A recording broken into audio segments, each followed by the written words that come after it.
Way back in pre-pandemic 2015, Jimmy Cliff was on tour in Japan and missing his family. After one show, he sat down at a piano backstage and quickly wrote a song, Human Touch, about longing for personal connections. I like the way I can keep in touch when you're far away. There's nothing like your smiling face and your warm embrace.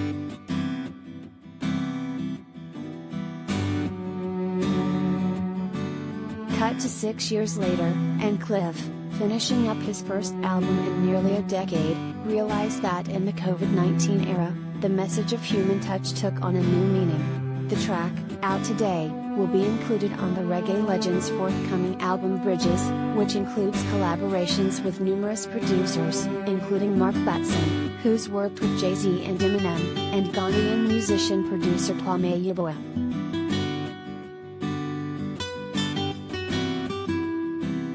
Cliff, 77, talked to RS from his home in Miami. They say it's the center of everything, he says at the COVID uptick in his state.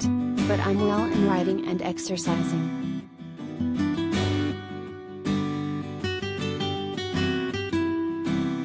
What went through your mind when you found those old lyrics and realized they applied to current times?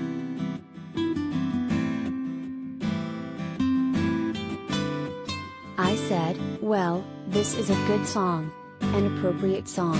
It sounds like it was written for the pandemic. Everyone is missing the human touch.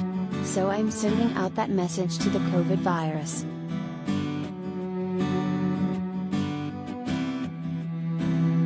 Do many of your songs emerge fully formed in that way?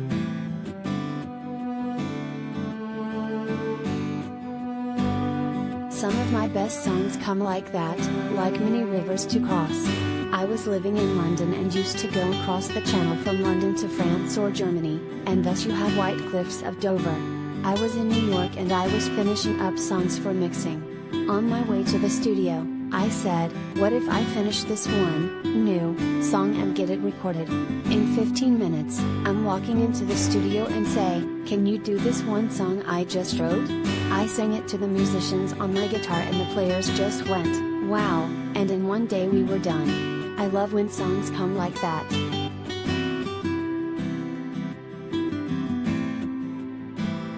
You also have a song on the new album called So Happy Day.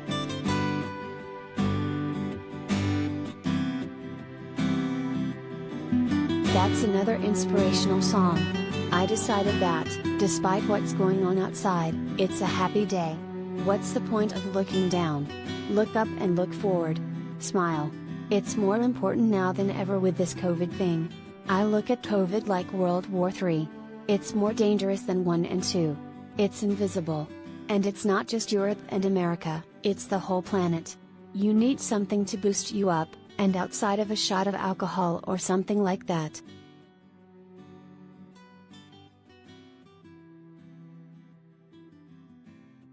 Next year marks the 50th anniversary of The Harder They Come, which was added to the Library of Congress National Recording Registry earlier this year. What are your strongest memories of making it?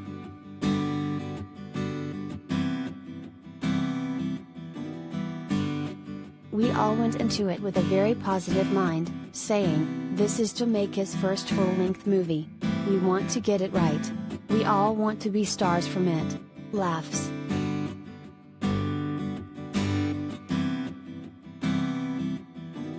It was such a low-budget movie and there were so many stops and starts. It ran out of money and they had to stop production. I flew back to London where I was residing at the time and they said, come back now, we got some more money. The only actor in the movie with acting experience was the girl who played my girlfriend, Janet Bartley.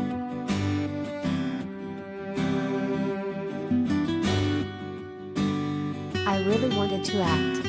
Director, Perry Hensel got me to play that part because I was doing well in England as a recording artist. I was touring all over Europe and making a bunch of money, and he said to me something that only I knew then or believed. He said, you know, I think you're a better actor than singer. It stopped me in my tracks for a minute. I didn't say anything. How come he knew that I always wanted to be an actor?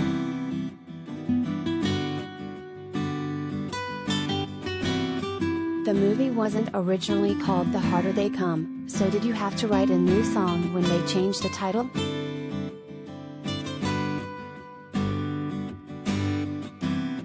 We were shooting and nearly coming toward the end. Perry said, "You have to write the songs." But we didn't have any songs. Then he said, "The harder they come, the harder they fall," and boom, that clicked in my head. So he gave me the title and I wrote that song during the making of the movie. He said, "Let's shoot the scene tomorrow." If you notice, I didn't have all my words together during the scene. I just winged it. But that scene was very actual.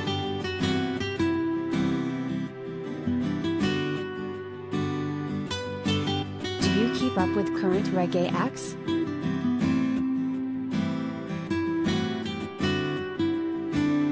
Chronix is what I call a culture artist. He doesn't sing about girls and cars and superstars. He sings about culture. Like when you capture a piece of land and build a house on it. So he writes a song saying, "Hey, look at New York, data capture land." He writes reality songs. He's the most outstanding one.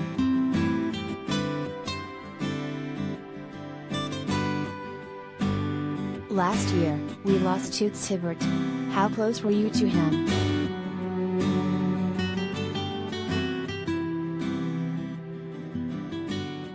I was very close with Toots. He touched me when he crossed over so sudden. And now I have a better knowledge of what we call death.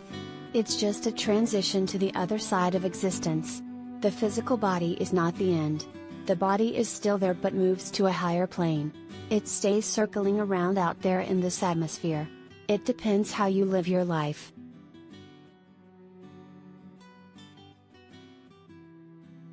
I heard Toots had the virus. But I didn't really expect him to cross over. I expected him to beat it. Quite a few of the artists went in a short spate of time, this year. Bunny Wailer, U-Roy. They all crossed over.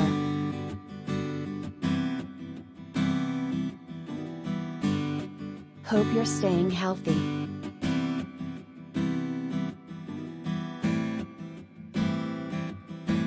They say that when you reach your peak, you start a decline. The fact that I'm still here means I haven't reached my peak yet. When I finish talking to you, I'm going to go for my daily swim.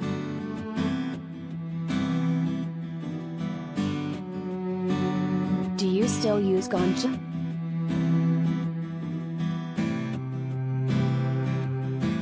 A lot of fire but no more smoke. Laughs, I have nothing against it, but it was affecting my voice. I said, "Wow, this is my instrument. If it goes, what do I have?" So that kind of motivated me to stop, 4 or 5 years ago. If I'm in the company of people I appreciate and they have the real good stuff, yeah, I'll take a drop. But that's about it for me right now.